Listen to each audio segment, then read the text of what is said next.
திருவாதிரை நட்சத்திரத்தில் தான் அந்த ருத்ரன் பிறந்தது. அதனால் திருவாதிரை நட்சத்திரத்தில் இருக்கவங்களுக்குலாம் பார்த்திங்கன்னா, அதாவது மிதுன ராசி ரொம்ப அழகாக நல்லா கம்யூனிகேட் பண்ணுவாங்க, ரொம்ப நல்லா பேசக்கூடியவங்க.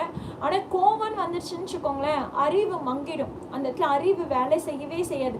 இத்தனைக்கும் மிதுன ராசி புத்தனோட அதிபதி.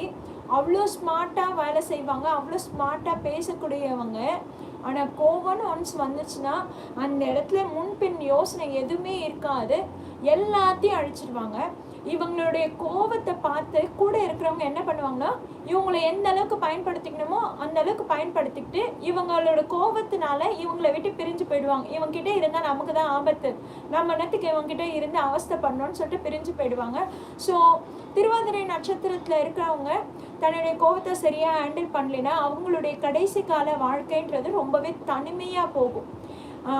இந்த 6 முதல் 60 வரை படத்தில் ரஜினி பார்த்திங்கன்னா நிறைய